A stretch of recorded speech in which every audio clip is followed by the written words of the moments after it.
untuk dengan tema teknologi terkini untuk software developer dengan pembicara Rio Anugrah Eskom. Beliau merupakan IT developer di PT Indomarko Prismatama.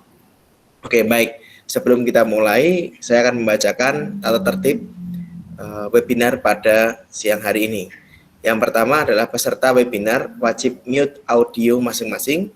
Yang kedua, jika peserta ingin bertanya, akan diberi kesempatan bertanya pada sesi tanya jawab melalui pos komentar. Yang ketiga, peserta dilarang menekan tombol present now atau share screen selama berjalannya webinar. Apabila melanggar, panitia dapat mengeluarkan peserta dari acara. Dan tambahan dari saya, nanti kita akan mengisi form kehadiran untuk mendapatkan e-sertifikat seperti itu. Baik, saya mulai dari susunan acara pada siang hari ini. Susunan acara pada siang hari ini yang pertama adalah ada kata pengantar dan kata sambutan dari Kaprodi Teknik Informatika Universitas Teknologi, Bapak Yadara Buloh Eskom Mkom, lalu pembacaan CV dari pembicara seminar kita pada siang hari ini, lalu materi dari pembicara dan sesi tanya jawab. Oke, langsung aja kita mendengarkan kata pengantar dan sambutan dari Bapak Yadara Buloh Eskom Mkom, Ketua Program Studi Teknik Informatika Universitas Teknologi. Silakan Bapak. Baik, terima kasih Pak Sylvester Dian Handi Permana. Bismillahirrahmanirrahim. Assalamualaikum warahmatullahi wabarakatuh. Selamat siang Bapak, Ibu, adik-adik, peserta webinar yang saya hormati. Alhamdulillah, puji syukur marilah kita sama-sama panjatkan kehadirat Allah Subhanahu wa Ta'ala, Tuhan yang Maha Esa, yang atas berkat rahmat dan limpahannya sehingga kita bisa mengikuti acara webinar hari ini dengan tema teknologi terkini untuk software developer. Webinar ini adalah rangkaian acara dalam program IT Talk Series yang kita selenggarakan mulai dari bulan Juni sampai bulan Agustus. Insya Allah ke depan setiap hari Minggu kita akan mengadakan webinar seperti ini untuk memberikan pengetahuan, pengalaman, berbagi informasi mengenai tentang teknologi, ya, terutama di bagian IT yang nantinya akan dibutuhkan pada saat kita berkarir, baik sebagai software developer, baik sebagai website engineer, mobile developer, dan seterusnya. Pada webinar hari ini, saya berterima kasih kepada narasumber yaitu Bapak Rio Anugrah, yaitu dari Indomaret. Beliau posisinya sebagai IT developer, yang hari ini insya Allah beliau akan memberikan banyak materi, memberikan banyak pengalaman, memberikan banyak pengetahuan mengenai teknologi apa yang dibutuhkan, yang digunakan oleh seorang software developer. Nanti beliau juga akan memberikan contoh-contoh yang beliau terapkan di Indomaret, yang seperti kita ketahui bahwasannya Indomaret ini saat ini telah menjadi salah satu retail terbesar di Indonesia dengan berbagai macam fasilitas untuk jual beli, baik di Indomaret ataupun untuk pembayaran transaksi online. Saya juga mengucapkan terima kasih kepada para peserta, Bapak Ibu guru dari SMA, SMK, dari sisi IT, dari perguruan tinggi, dari lembaga litbang, dari kalangan profesional, dari kalangan pengusaha yang menyempatkan waktunya untuk mengikuti acara webinar kita hari ini. Semoga acara kita hari ini dapat memberikan banyak pengalaman, banyak knowledge buat Bapak, Ibu, adik-adik semua. Saya mengucapkan selamat mengikuti acara webinar ini dengan tertib sampai akhir, sehingga nanti kita bisa mendapatkan banyak pengetahuan. Demikian sambutan dari saya, kurang lebihnya saya mohon maaf. Selanjutnya saya kembalikan kepada Bapak Sylvester Dian Handi Permana untuk memandu keberlangsungannya acara. Wabillahi taufiq wal hidayah. Assalamualaikum warahmatullahi wabarakatuh. Waalaikumsalam warahmatullahi wabarakatuh. Oke, terima kasih Bapak Yadara Buloh telah memberikan kata sambutan dan pengantar untuk seminar pada siang hari ini. Berikutnya adalah pembacaan CV dari Bapak Rio Anugrah Eskom. Beliau menempuh pendidikan di sisi IT Fakultas Teknik Universitas Indonesia pada tahun 2016 dan menjalankan pendidikan S1 Prodi Teknik Informatika Universitas Teknologi dan lulus tahun 2018.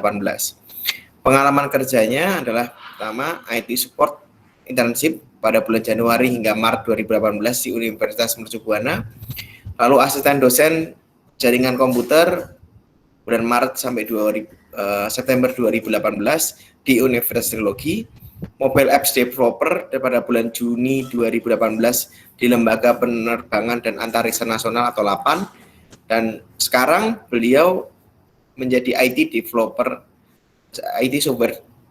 software support development di PT Indomarko Primatama atau yang kita kenal dengan Indomaret. Tidak menunggu lama lagi, kita mempersilahkan Bapak Rio Anugrah Eskom untuk memberikan materi pada siang hari ini. Silakan.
Mohon tunggu sebentar. Sepertinya Bapak Rio Anugrah sedang reconnecting ke dalam seminar kita pada siang hari ini. Saat ini kita sedang menunggu Bapak Rio Anugrah untuk memberikan seminar atau materi pada siang hari ini. Mohon ditunggu sebentar.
Ya, lu mau dengerin dia ngomong? Iya. Tapi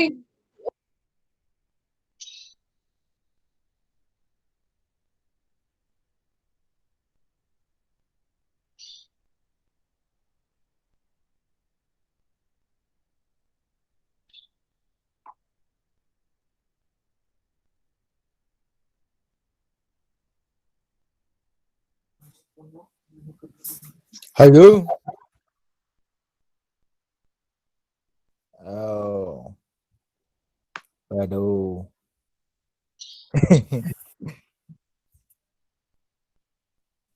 Wow.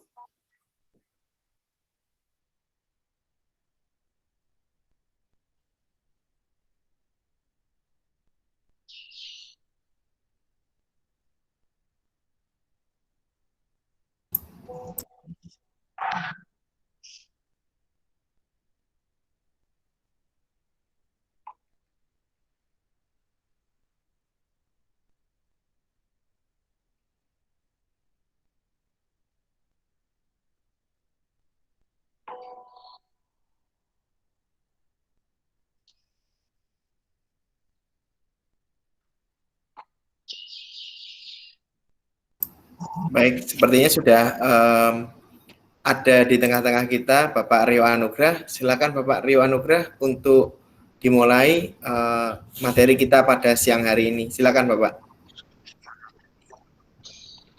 Oke,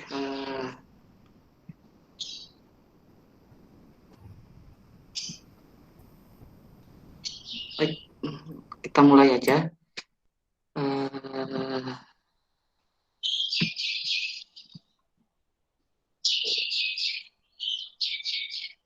Oke.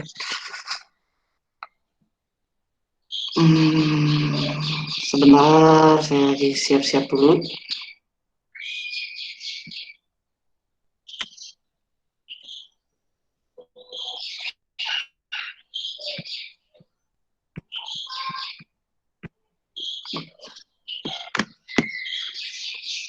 Oke.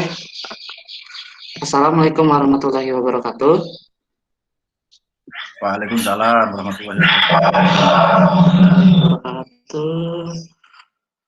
Oke, perkenalkan nama saya Rio Anugrah. Saya saat ini bekerja di Indomaret Prisma Tama atau lebih dikenal sebagai Indomaret di divisi Software Support Development. Saya kali ini diberikan kesempatan untuk memperkenalkan pada adik-adik yang akan menempuh masa perkuliahan dan calon-calon IT hebat yang akan membangun negara ini tentunya. Oke, langsung aja kita mulai. Saya di sini akan menjelaskan apa itu software developer, keahlian apa saja yang dibutuhkan. Nah, saya di sini hanya akan menjelaskan secara dasarnya aja atau langkah pertamanya, dan tentunya penjelasan yang lebih dalam dan detailnya hingga prakteknya kalian akan dapatkan di materi di teknik informatika teknologi, seperti contohnya seperti apa itu Agile, SDLC dan sebagainya. Oh ya, sebelum kita mulai, ini ada ketiga platform media sosial saya, yaitu ada Instagram, ada Facebook, ada WA. Mungkin setelah pertemuan ini kalian yang hadir bisa tanya-tanya langsung kepada saya. Nah, oke, langsung kita mulai aja. Sebenarnya apa sih itu software developer? Jadi software developer itu adalah mastermind. Apa yang dimaksud dengan mastermind?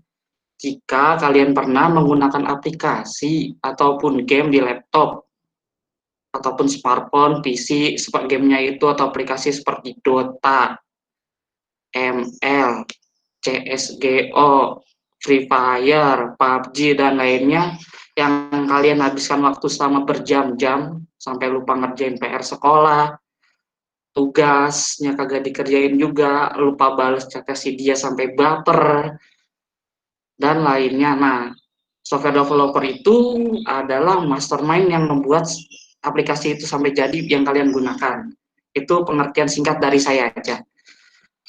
Nah, selanjutnya itu keterampilan. Nah, untuk menjadi software developer itu harus dibutuhkan keterampilan. Keterampilan itu mungkin saya akan menjelaskan dasarnya aja, tapi ini sangat bersifat fundamental loh. Jangan disepelekan. Tanpa fundamental susah jadi software developer. Nah, yang untuk keterampilan yang lebih lanjut, yang lebih paham jauh lah, mungkin ada di materi perkuliahan di teknologi. Nah, sebenarnya keterampilan itu apa aja? Nah, pertama ada bahasa pemrograman. Kedua, bekerja sama dalam tim. Dan ketiga itu berpikir logis. Kenapa ketiganya itu sangat penting? Nah, nanti kita rincikan kenapa itu sangat penting. Dan kedua, mata kuliah apa aja sih yang penting? Nah, nanti saya akan jelasin juga. Nah, slide selanjutnya yaitu bahasa pemrograman. Bahasa pemrograman memang perlu karena ini merupakan kemampuan dasar yang wajib dimiliki. Nah, bahasa pemrograman itu cakupan pekerjaannya luas.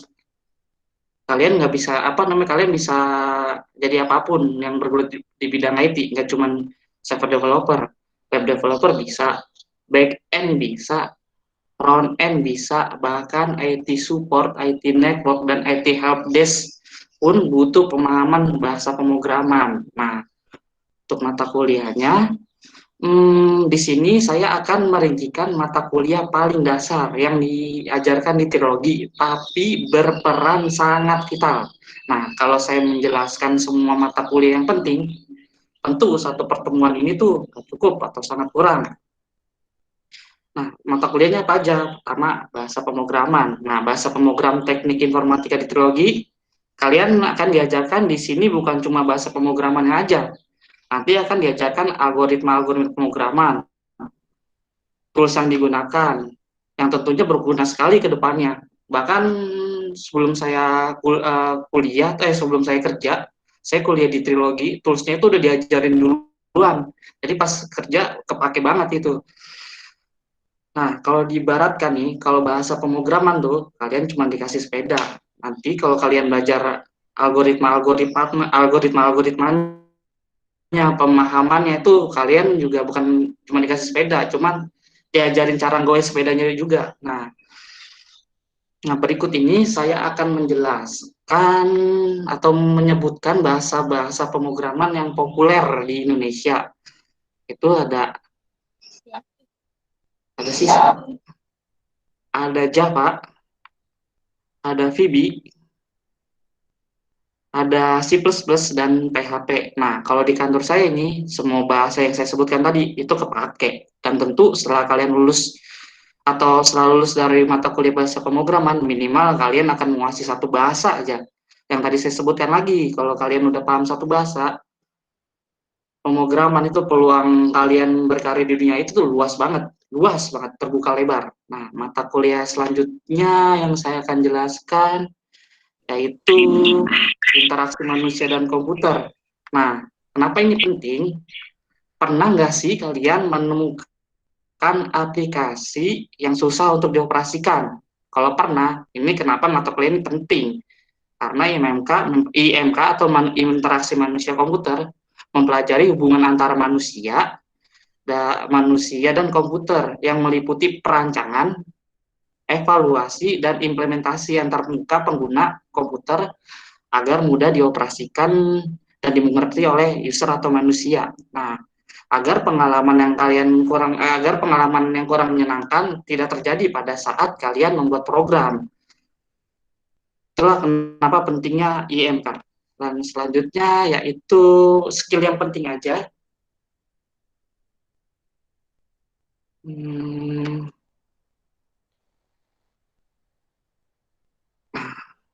Bekerja sama dalam tim. Nah, kenapa ini juga penting? Dalam mengembangkan atau membangun sistem, kita tidak bekerja secara individual. Seringkali kita bekerja dengan orang lain dan juga terlibat dengan orang non-teknis atau berbeda bidang. Oleh sebab itu, melatih kerjasama dalam tim sejak dini merupakan kunci utamanya. Nah, mata kuliah apa aja sih yang penting atau yang perlu dipelajarin?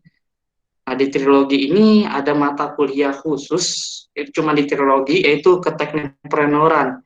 Kenapa ini penting? Karena mata kuliah ini akan diajarkan bagaimana membuat startup berbasis teknologi. Iya, benar. Membuat startup, bukan membuat startup yang udah ada, bukan bergabung startup yang udah ada. Nah, nanti startup kalian tuh benar-benar dari awal sampai jadi harus benar-benar jalan hingga bisnisnya dan segalanya lah, pokoknya udah jadi, benar-benar jadi. Nah, nanti startup yang kalian buat ini beranggotakan 5 sampai 6 mahasiswa lintas jurusan trilogi. Tentunya kalian di sini akan belajar beradaptasi bagaimana mencapai tujuan bersama dengan orang lintas bidang keilmuan, dan tentu kuncinya yaitu dapat bekerja sama dalam tim. Nah, mata kuliah selanjutnya yaitu yang penting juga, manajemen proyek. Kenapa ini penting? Nah, di mata kuliah keteknopreneuraan, kalian diminta untuk bekerja sama dalam tim. Untuk mata kuliah ini, kalian akan diajarkan bagaimana caranya untuk bekerja sama dalam tim. Mulai dari bagaimana cara untuk memimpin tim, mengkoordinir tim, berkolaborasi, memotivasi, hingga merancang ide ada di sini, mulai dari tim terdiri dari anggota yang semuanya orang IT, sampai tim yang orang beragam untuk menyelesaikan proyek dalam tim. Nah, dan selanjutnya yaitu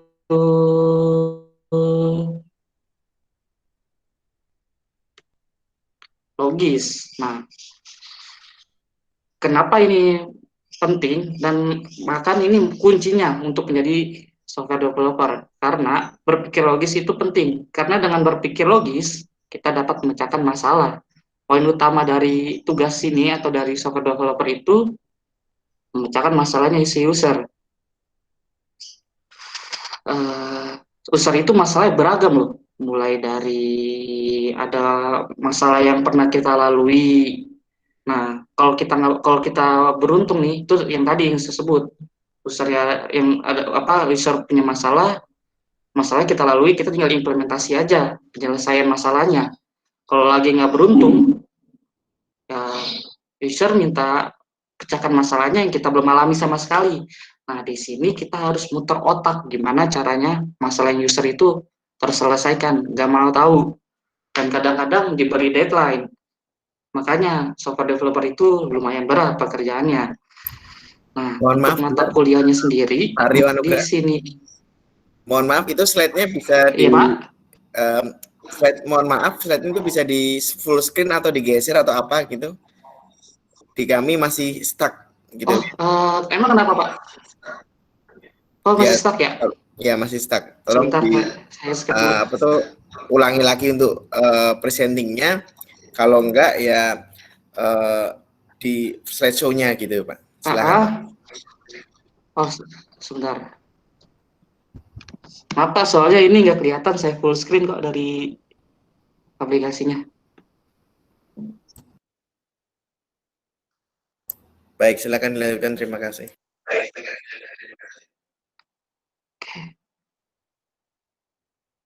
Ya.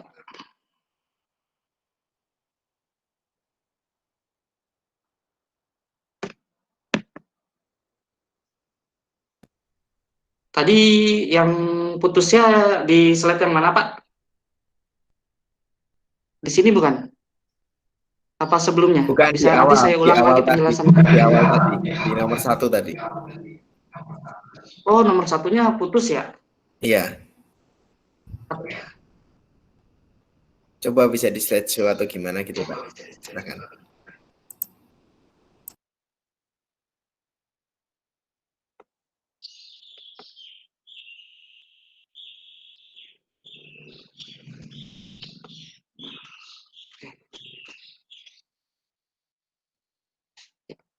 Saya tes dulu ya, Pak ya. Bisa nggak ya?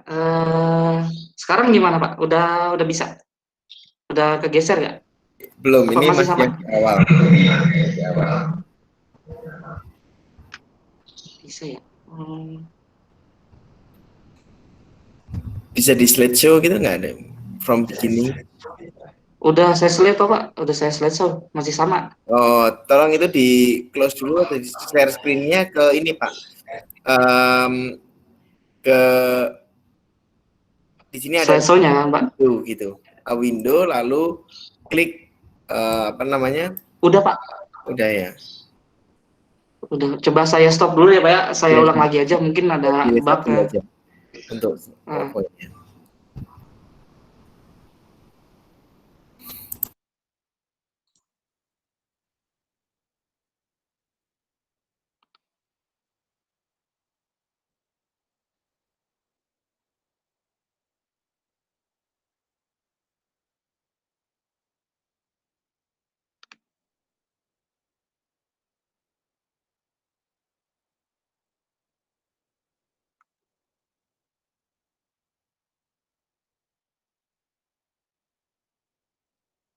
Nah, sekarang gimana, Pak? Udah bisa ganti slide belum?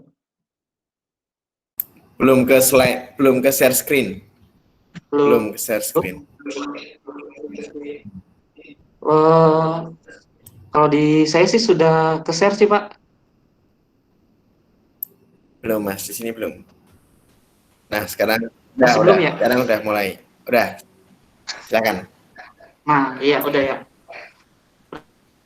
Berarti saya ulang aja ya gimana? Apa mau Ya, dilanjut yang silakan. tadi? Boleh nanti di Mungkin biar ya, paham dari silakan. ulang aja ya Pak ya. Ya. Mohon maaf ya. Ada gara-gara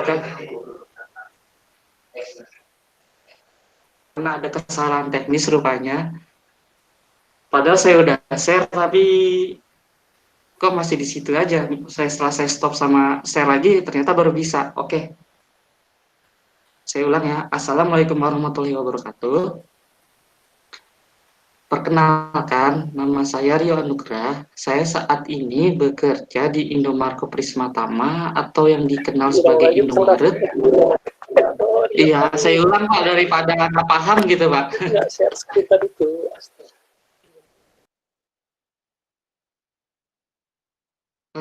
Bekerja di Indomarko Prismatama di Indomaret di divisi Software Support Development. Nah, saya kali ini diberi kesempatan untuk memperkenalkan pada adik-adik. Oke, langsung aja. Tadi ini saya juga dijelaskan. Langsung masuk ke materi aja untuk mempersingkat waktu. Sebenarnya apa sih itu software developer itu? Nah, jika kalian pernah menggunakan aplikasi ataupun game di laptop ataupun di smartphone seperti aplikasinya Dota, WA, Mobile Legend, Free Fire, dan sebagainya. Nah, software developer lah yang merancang, yang menjadi mastermind di belakangnya, hingga jadi untuk dipakai oleh kita semua. Nah, untuk menjadi software developer itu dibutuhkan keterampilan. Keterampilannya apa aja? Nah, nih, yang pertama yaitu bahasa pemrograman, kedua bekerja sama dalam tim, yang ketiga berpikir logis. Nah, kenapa tiga ini penting? Karena tiga ini merupakan langkah pertama kalian untuk menjadi software developer. Untuk langkah-langkah selanjutnya hingga mencapai titik software developer, kalian bisa dipelajari di teknik informatika trilogi. Nah, yang selanjutnya yaitu bahasa pemrograman. Kenapa bahasa pemrograman ini penting? Karena ini bahasa pemrograman yang wajib dimiliki. Bahasa pemrograman yang tadi saya sebutkan itu cakupannya pekerjaannya itu luas. Kalian bisa menjadi apa aja asal bekerja di bidang IT, bukan cuma sekedar jadi software developer, web developer bisa, mobile apps bisa, back end, front end, IT network, bahkan IT support dan IT helpdesk itu butuh pemahaman bahasa pemrograman. Nah, di sini mata kuliah apa aja sih yang penting? Bahasa pemrograman. Kalau tadi kalian dengerin kenapa bahasa pemrograman itu penting, nah kalau kalian tadi ke skip, saya ulangi lagi. Nah, kalau bahasa pemrograman di sini tuh kalian akan diajarkan, di sini bukan cuma bahasa pemrogramannya aja, nanti kalian akan diajarkan algoritma-algoritma pemrograman, tools yang digunakan, yang tentunya akan berguna sekali. Nah, bahkan pada saat saya dulu kuliah, tools yang saya pernah belajar di teknologi itu kepake banget pas saya kerja, sumpah kepake.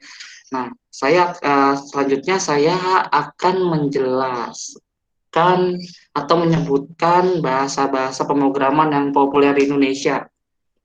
Nah, yang pertama yaitu ada C#, ada Java, ada VB, ada C++, dan PHP. Kalau di kantor saya ini kepake banget semuanya. Minimal kalau kalian udah selesai menempuh bahasa pemrograman, kalian ya setidaknya menguasai satu bahasa pemrograman aja. Kalau kalian udah selesai bahasa pemrograman ya, atau paham satu bahasa, tuh cakupan pekerjaan kalian di dunia itu tuh lebar banget. Kalian bisa milih apa aja yang tadi saya sebutkan. Nah, selanjutnya yang penting itu mata kuliahnya interaksi manusia dan komputer. Nah, ini juga penting. Kalau kalian pernah nggak sih pakai aplikasi yang susah untuk dioperasikan? Nah, itulah kenapa mata kuliah ini penting, agar pada saat kalian membangun sebuah sistem atau aplikasi, itu itu biar enak dipakai sama orang lain, agar pengalaman yang kurang enak gara-gara kalian pernah nyobain aplikasi yang susah untuk dioperasikan gak terulang ke usernya, dan tentunya itu berguna banget. Nah, selanjutnya itu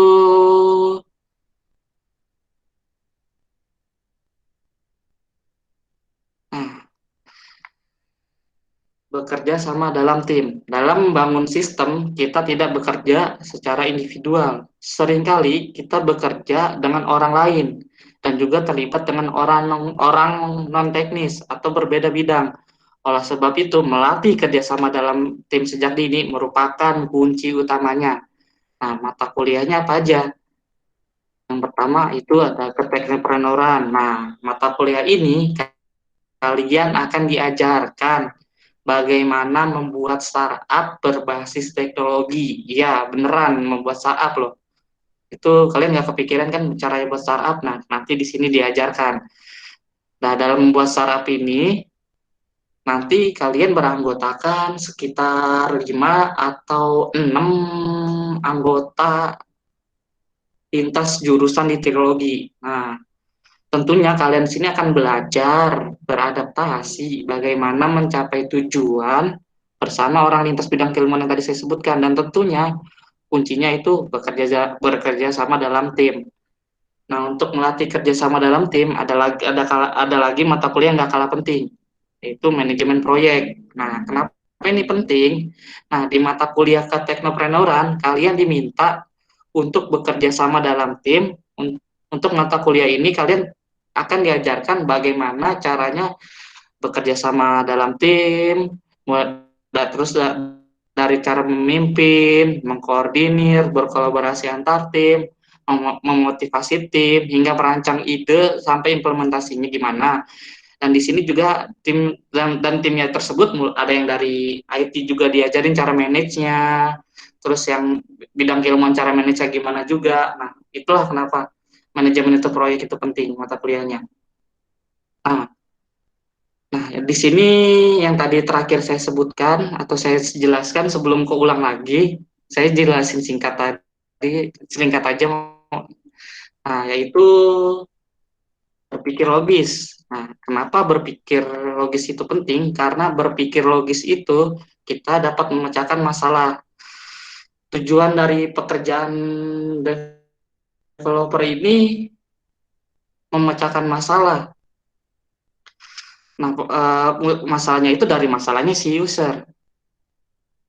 User itu masalahnya beragam loh. Kalau lagi beruntung, kita bisa mecahin masalah yang pernah kita alami. Misalnya user minta masalah ini. Nah, kebetulan kita udah pernah ngalamin nih. Kita tinggal implementasi aja cara penyelesaiannya gimana.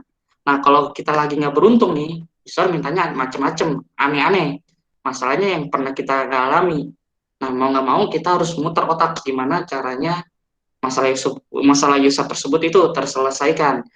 Nah, mata kuliah apa aja sih ini yang penting? Nah, di sini itu ada mata kuliah yang mengasah logika dan problem solving ability kalian, yaitu matematika diskrit atau logika informatika, dan kedua teori bahasa dan otomata. Perbedaannya yaitu mata kuliah tersebut, jika kalian diberi sebuah contoh masalah, kalian akan diminta menyelesaikan masalah tersebut dengan pendekatan bahasa matematika atau bahasa informatika. Nah, kalau teori bahasa dan otomata itu menyelesaikan masalahnya menggunakan mekanisme komputer abstrak.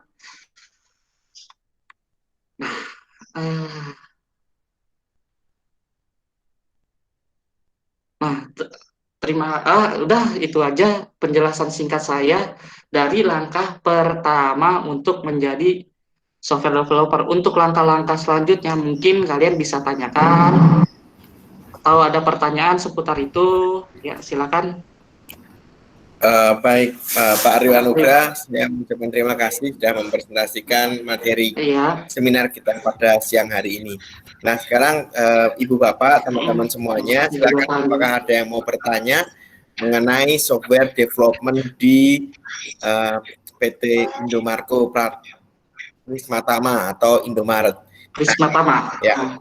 Silakan Bapak Ibu, saudara-saudari, adik-adik, Kalau misalnya ada pertanyaan, silahkan bisa diketik atau bisa ditanyakan langsung.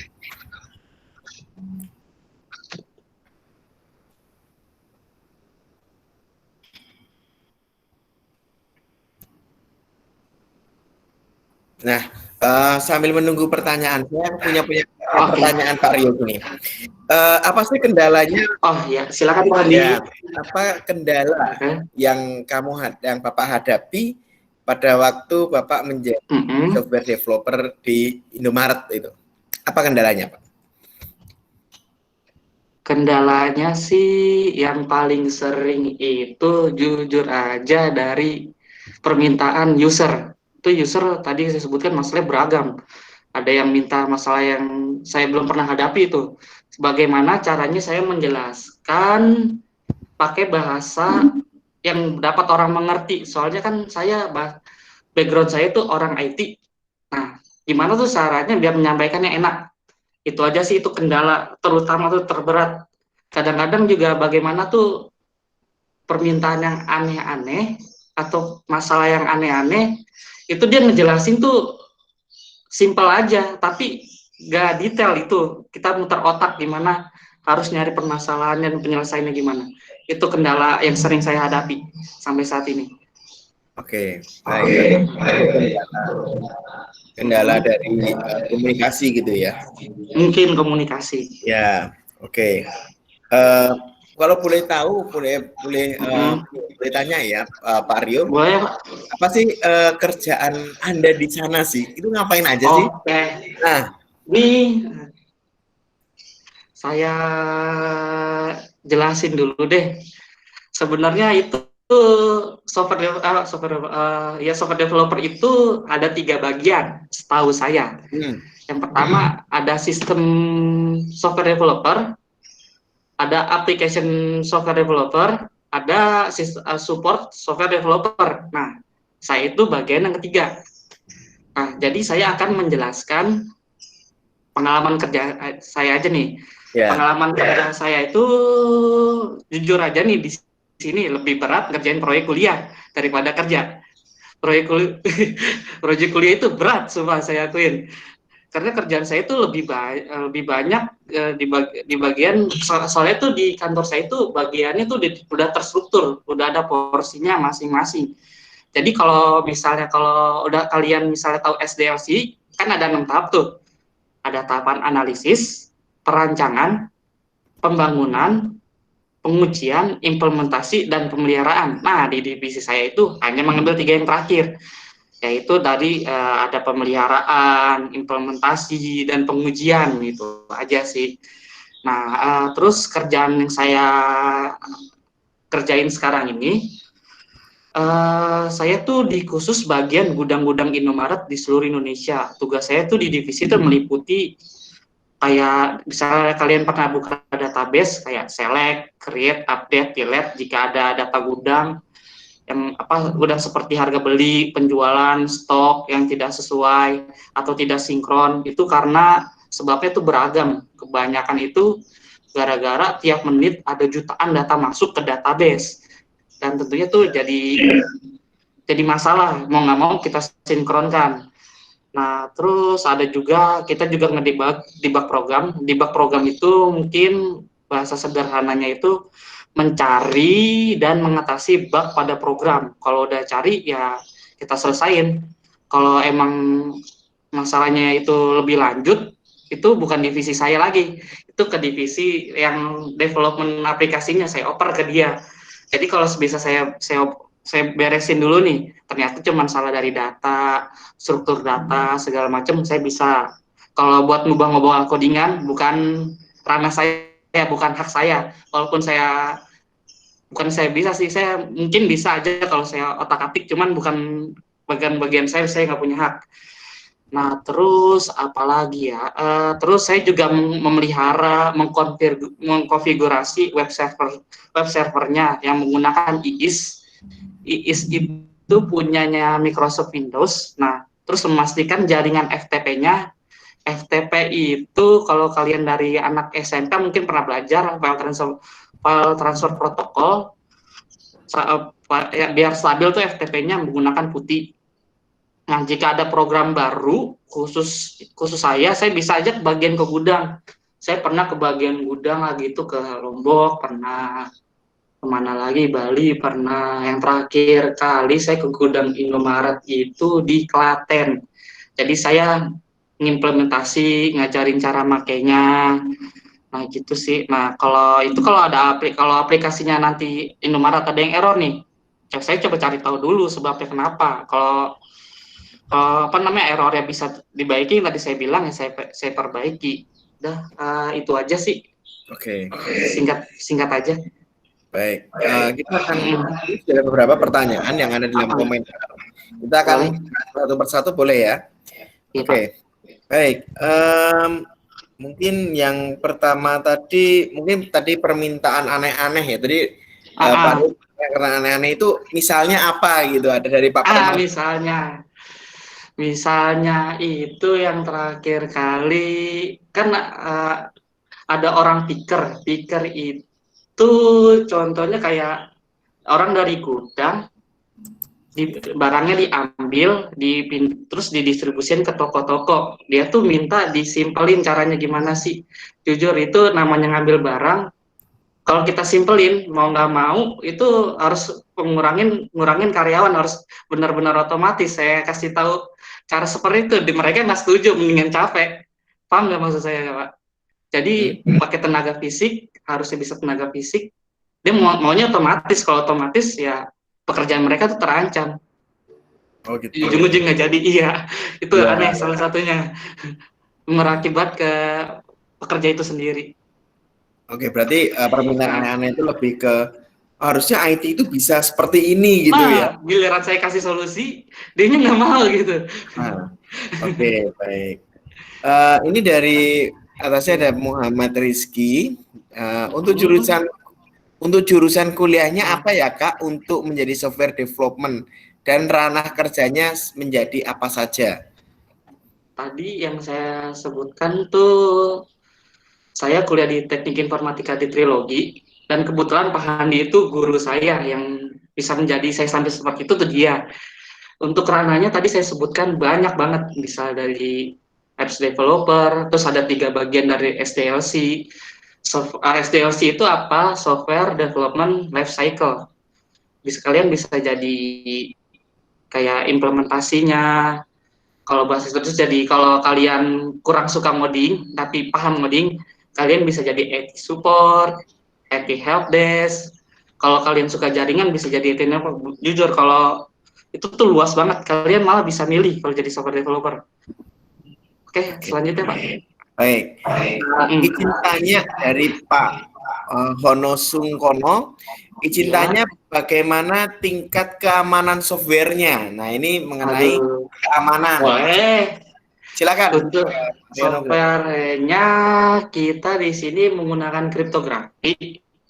Untuk kriptografinya ini mungkin bahasanya terlalu teknis untuk saya sebutkan. Mungkin kalian bisa cari aja, nanti baca-baca. Itu menggunakan Richnile algorithm. Itu aman kok, aman banget. Dia itu sistemnya bentuknya kunci 2 arah. Terus sederhananya aja sih kok. Iya, berarti ya harus pakai kriptografi untuk pengamanan ya. Iya, pengamanan data. Ya, pengamanan data dan jaringan. Ini ada dari Pak Hadi Ramdan ya. Sudah adakah aplikasi meeting ciptaan anak negeri? Wah, ini di Indomaret sendiri menggunakan aplikasi meeting apa? Ada nggak yang dipakai dalam negeri itu untuk Indomaret gitu? Kalau aplikasi meeting di Indomaret itu kebanyakan nggak pernah meeting, jarang banget pakai online, harus ketemu tatap muka kalau Indomaret. Oh, Indomaret. Iya, itu harus tatap muka. Jadi kalau enaknya tatap muka tuh gitu, jadi nggak ada istilah, nggak ada gimana koneksinya bagusnya. Kebanyakan kalau meeting online tuh, kebanyakan waktunya tuh dihabiskan buat tanya koneksi, bukan poin dari meetingnya. Kenapa Indomaret harus ketemu langsung gitu? Oke, baik. Selanjutnya ini dari Pak Mulyatno ya, STMPD. Jika saya seorang anak SMA, matkul apa saja yang harus saya kuasai, mata pelajaran apa yang harus saya kuasai atau pelajari dengan baik agar saya bisa kuliah di bidang ini. Kemudian pekerjaan apa saja yang bisa dilakukan oleh lulusan di bidang ini saat pandemi dan setelah pandemi gitu. Waduh, jadi justru ya oke. Background saya nih, saya juga sebenarnya anak SMA loh, bukan anak SMK, bukan SMA-nya SMA IPS lagi, bukan IPA. Jadi saya itu awal-awal sih ya suka ngulik dulu aja dulu untuk menambahkan minat dulu ke komputer, ngulik-ngulik kayak di komputer. Dulu saya malah sempet jadi OP warnet, itu kalau gara-gara OP warnet inilah saya sering ngulik gimana sih caranya itu di komputer, bagaimana cara kerjanya. Nah, pertama tuh tumbuhkan dulu minatnya dulu. Kalau ada minatnya, ya seenggaknya coba yang sederhana dulu aja deh. Terus kalau mau belajar itu di online tuh banyak banget materinya. Minimal tuh cari aja bahasa pemrograman untuk pemula. Kalau bukunya tuh kalau kalian bisa bahasa Inggris, Learn Programmer for Dummy. Pernah dengar mungkin Pak, for Dummy kayak gitu. Nah, ada Pak itu benar-benar untuk orang awam bisa. Nah, untuk karirnya itu di pandemi itu saya tuh enak.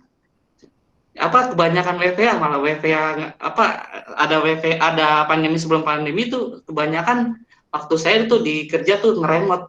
Jadi itu kalau di IT itu nggak berpengaruh ada atau sebelum pandemi atau sesudahnya, pasti sama kok. Paling kalau ketemu cuman meeting doang, udah itu aja.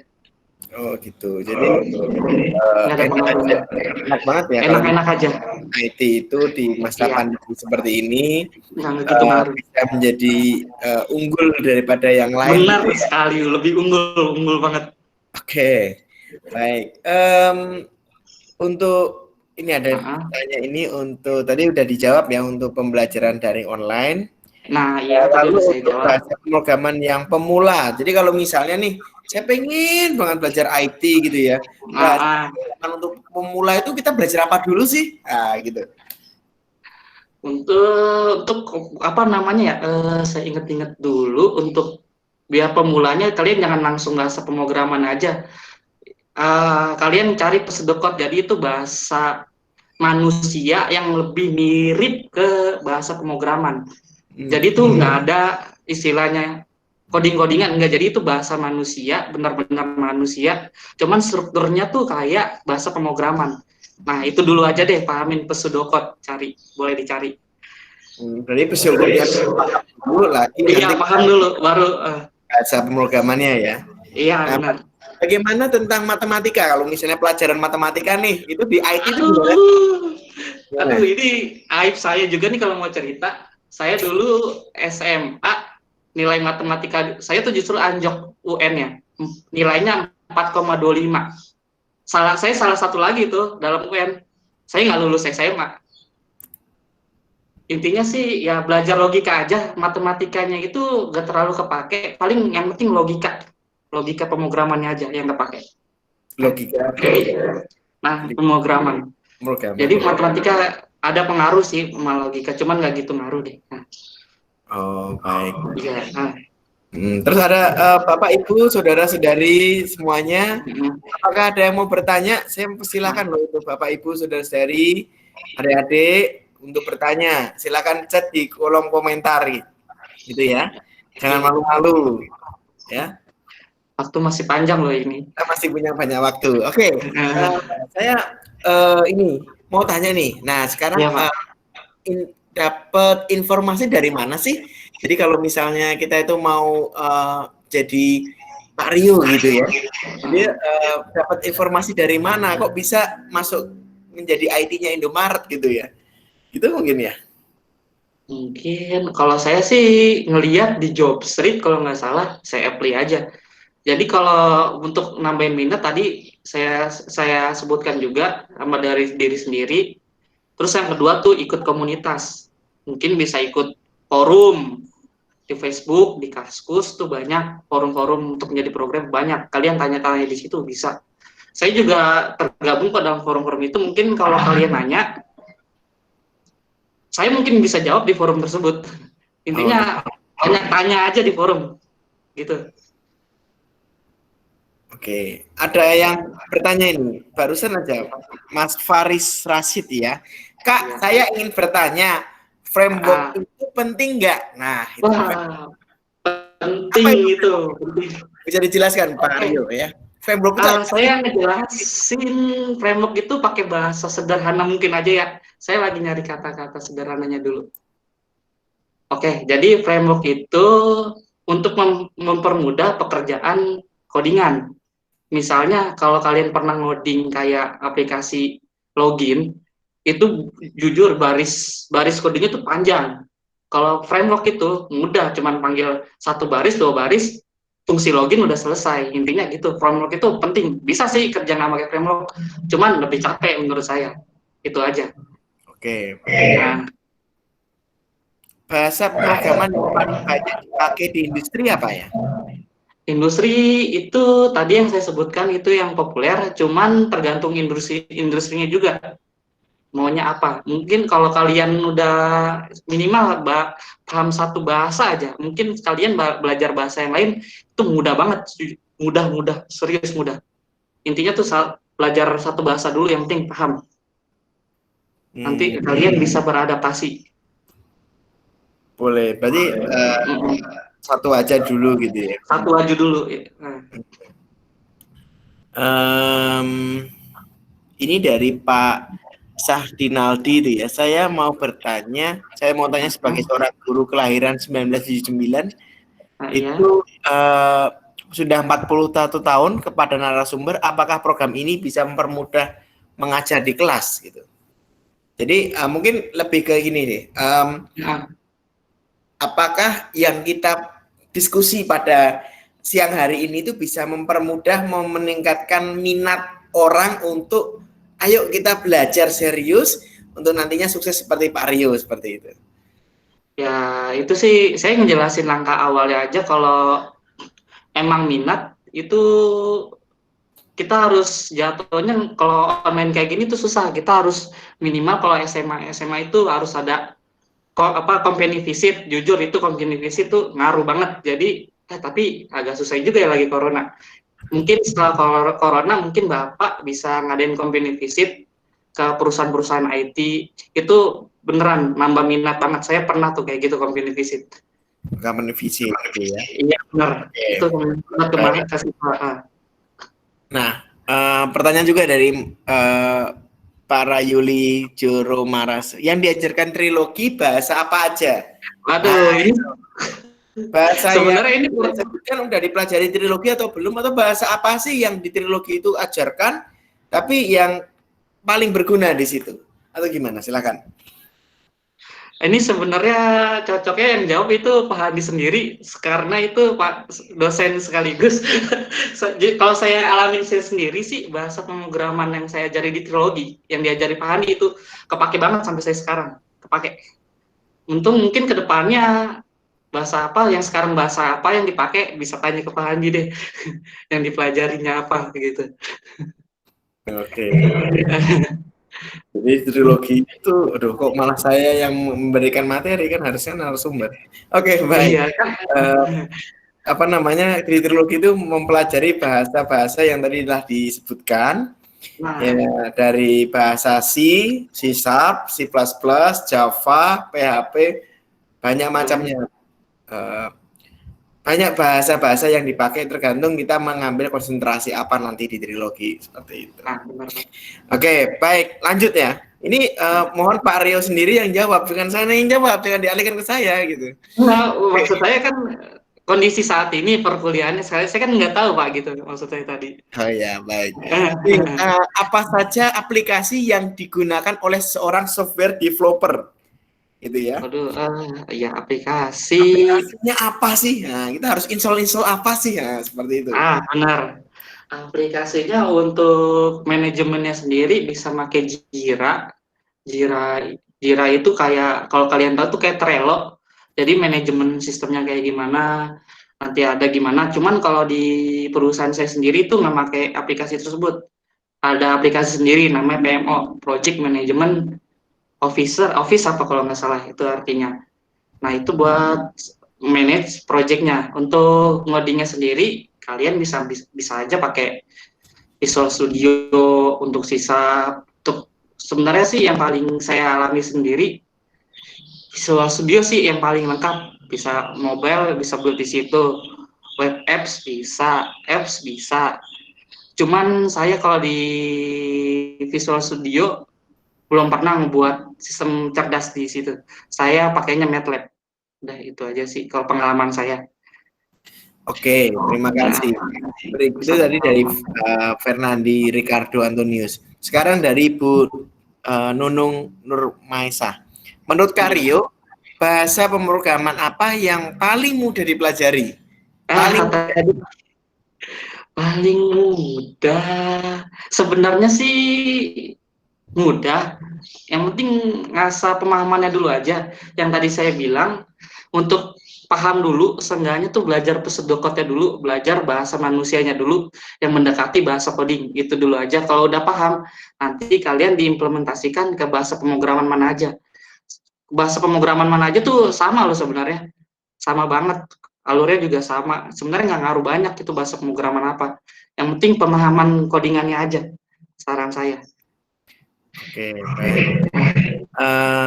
Berikutnya, ini spesifikasi komputer untuk menjadi programmer apa saja dari Aldi Mulya. Oh, Silahkan. spesifikasinya itu kalau nggak mau berat sih minimal RAM 8 lah. Prosesor itu minimal ya seenggaknya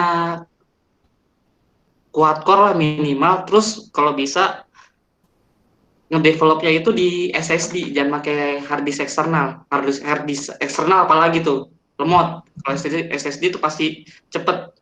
Itu aja sih. Yang penting RAM, prosesor, SSD. Kalau mau program.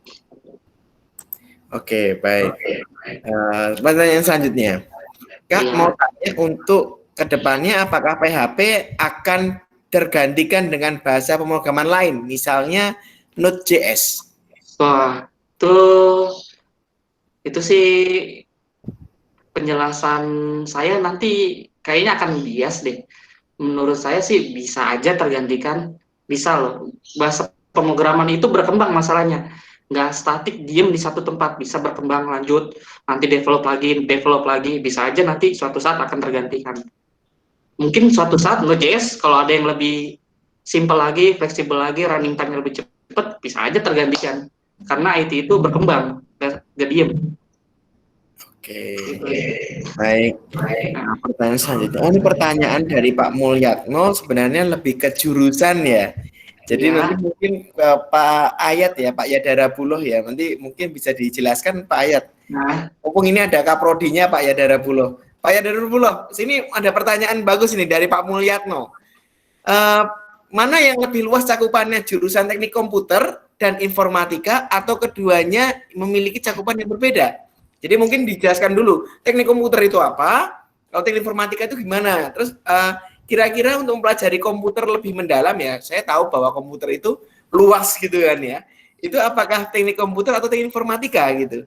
Dan ini ada Pak Ayat ya. Silakan Pak Ayat. Ya, baik Pak Andi, terima kasih.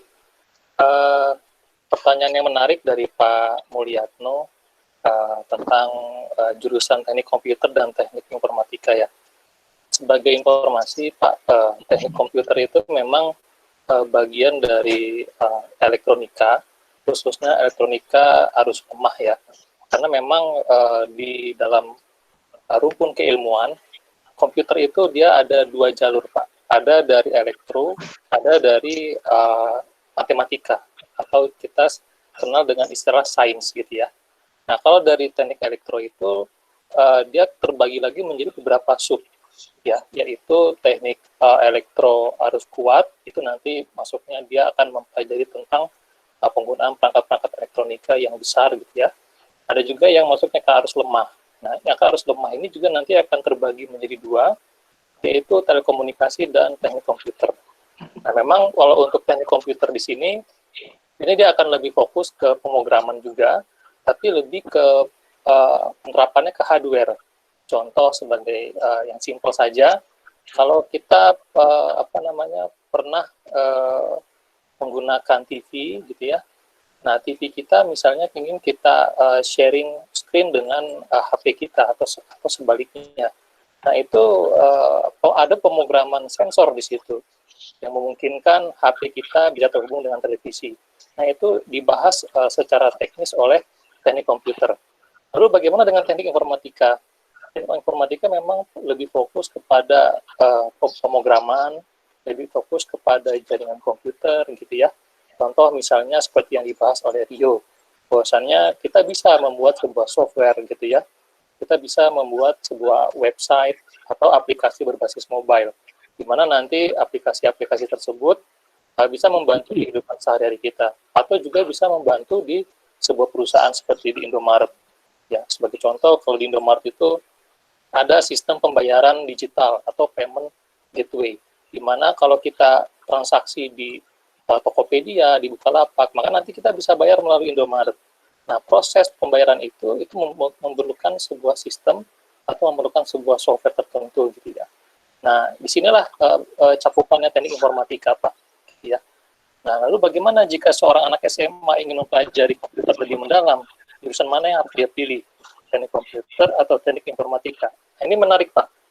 Memang nanti anak-anak SMA karena memang secara umum belum mendapatkan gambaran khusus ya mengenai nantinya mau belajar teknik komputer atau teknik informatika.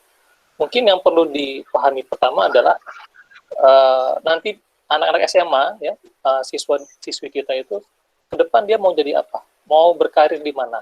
Nah, ditanyakan dulu Pak minatnya. Apa saya berminat ingin jadi seorang teknisi hardware misalnya seperti itu ya, atau saya ingin menjadi seorang yang bisa membuat website, yang bisa membuat software. Nah, dari minatnya itulah nanti akan dia pilih jurusan yang cocok gitu ya.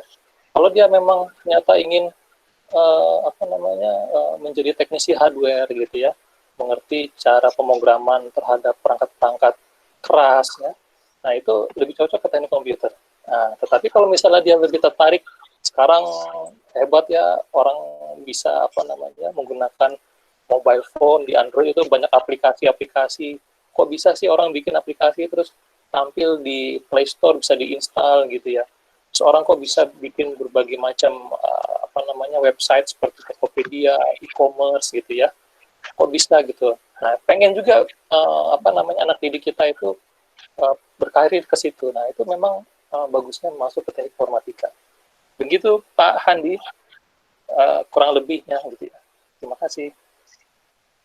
Oke, terima kasih Pak Yadara Buloh atas pemahamannya yang lengkap ini mengenai jurusan teknik komputer, teknik informatika, terutama yang di Universitas Trilogi. Untuk pertanyaan sendiri sudah dikemukakan oleh Pak Yadara Buloh ya. Baik, kita kembali ke topik utama kita, gitu ya. Pak Rionugrah ini, ada pertanyaan dari ini Faris Rashid.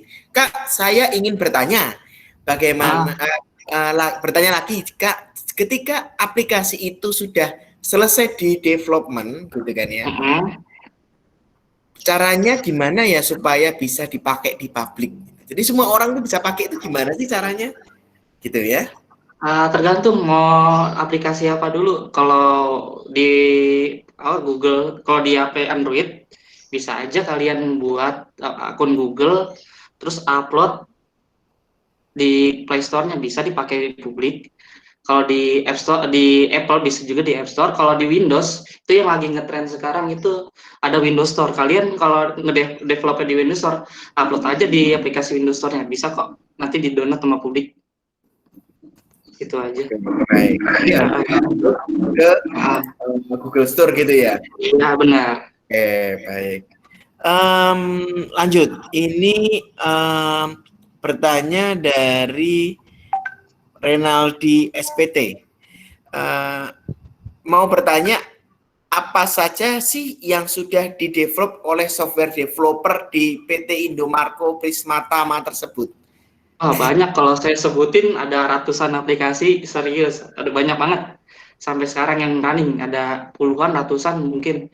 Di divisi saya aja sendiri, yang bagian gudang, aplikasinya bisa nyentuh 100 bisa ada. Banyak pokoknya. Dari mulai picking, terus pre-order barang, ngirim barang, terus milih supir, GPS, segala macam, banyak banget di Indomaret. Oke. Nah, Baik. Apakah Indomaret mempunyai API atau API ya, application protocol gitu? interface. Ada nggak? Kayaknya nggak ada, kayaknya pakai API or apa yang ada aja di internet. Belum ada divisi R&D-nya sendiri, research and development-nya kayaknya belum ada divisi research-nya. Itu berarti belum ada ya di dalam Indomaret. Setahu saya sih ya nggak ada, karena nggak ada divisi research and development-nya untuk IT-nya, R&D-nya nggak ada. Nah, pernah nggak punya pengalaman ya buat program itu masukin ke Google Store gitu atau Play Store gitu, pernah nggak? Pernah, kebetulan ada mata kuliah saya di Trilogi, kebetulan namanya apa ya? Dulu saya buat itu. Apa Pak? Saya lupa gitu ya. Iya benar gitu. Mata kuliah itu saya mobile gitu ya. Aplikasi mobile. Terus saya juga ada pengalaman ngebuat mobile apps karena saya pernah magang juga di Lapan. Kebetulan teman-teman Lapan saya itu anak Trilogi juga. Yang kebetulan nanti tiga-tiganya itu, tiga termasuk saya akan jadi pembicara juga, yaitu Bapak Aldi dan Bapak Doni. Saya ngebuat aplikasi, bukan saya sih, kita ngebuat aplikasi tentang zona penangkapan potensial ikan buat Lapan. Kebetulan udah jadi itu di Play Store, udah ada. Pernah. Terus kalau tugas, saya pernah ke Google Store juga, mata kuliah nirkabel dan bergerak, itu kalau nggak salah catatan pengeluaran. Ada 2 sih. Ya. Oke, baik. Ada berapa orang software developer di Indomaret sih? Banyak banget. Soalnya tugasnya apa aja? Banyak itu berapa? Tugasnya itu apa aja sih sebenarnya? Kok banyak-banyak ngapain sih? Saya aja nggak pernah ngitungin Pak. Ada kali puluhan, bisa ratusan, bisa. Saya nggak ngitungin, pokoknya banyak. Yang tadi saya sebutin aja di SDLCC, ada SDLC ada 6. Itu bagian-bagian sendiri, ada divisinya sendiri. Jadi saya bilang terstruktur, makanya kerjaan saya tuh lebih mudah dibandingkan saya kuliah gitu. Oh gitu. Ada banyak, iya. Jadi kalau misalnya ini jangan takut untuk kuliah gitu ya, maksudnya kuliah itu pun nanti akan menunjang pekerjaan gitu ya. Jauh banget, menunjang jauh, pokoknya menunjang jauh. Oke, baik. Saya mau tanya juga nih, dalam software developer itu gimana sih? Ada project manager juga kan ya, ada yang nyuruh-nyuruh kan. Nyuruh-nyuruh itu per project itu berapa orang sih, atau dia asal comot aja atau gimana? Project enggak, dari karyawan Indomaret sendiri itu Pak yang ngebuat. Nggak pernah, kan kalau di PT-PT lain mungkin ada istilahnya yaitu kayak outsource itu kerja. Nah kalau di Indomaret itu enggak, jadi karyawan sendiri yang mendevelop sendiri. Jadi misalnya satu orang kebagian bisa buat berapa software, nanti dari beberapa software itu nanti ada berapa orang lagi yang dokumentasin, yang ngetes itu sih. Nah, saya mau tanya nih, apa sih saran dari Pak Rio sendiri untuk anak-anak SMA? Nah, ini ada banyak anak SMA di sini untuk menjadi IT developer. Sarannya apa sih? Gitu. Sarannya, yang pertama tadi saya udah sebutkan, tumbuhin minat dulu aja. Kalau udah ada minat, belajar tuh pakai niat. Itu dulu. Niatnya itu kalau pengalaman saya sendiri tuh niat tumbuhin minatnya. Tadi saya bilang, saya ngoprek-ngoprek komputer, bahkan saya jadi OP warnet pernah selama sekolah, sampai sekolah saya terabaikan gara-gara minat saya sendiri. Itu jujur. Tumbuhin minat, terus niat. Kalau udah niat, ya belajar codingan dulu aja udah. Kalau pengalaman saya pribadi. Oke, baik. Pertanyaan terakhir dari saya. Iya boleh Pak. Mungkin gini, kalau misalnya kita udah punya minat, udah punya ini gitu kan ya, pokoknya mantep nih jadi IT developer itu. Menurut Pak Rio sendiri ya, apa sih non skill ya? Apakah non skill atau apakah yang kita harus ngapain sih dalam diri kita, persiapkan dalam diri kita sendiri untuk menjadi IT developer. Yang non skill ya, yang tadi yang non skill tadi bekerja sama dalam tim dulu dilatih, karena kerja itu kita nggak sendirian. Kedua, kita latih juga yang mau komunikasi, karena kita nggak kerja sendirian juga. Gimana caranya kita menyampaikan masalah-masalah yang teknis itu ke orang non teknis, itu harus benar-benar kerja keras kita mikir bahasa yang tepat tuh kayak gimana. Dua itu dulu aja, bahasa sama bekerja sama dalam tim kita atur itu dulu. Oke, berarti kita bisa berkomunikasi ya, kemampuan berkomunikasi dulu. Karena ada bahasa itu ada komunikasinya di situ ya. Iya, yang non skill. Oke, baik. Itu pertanyaan terakhir dari saya.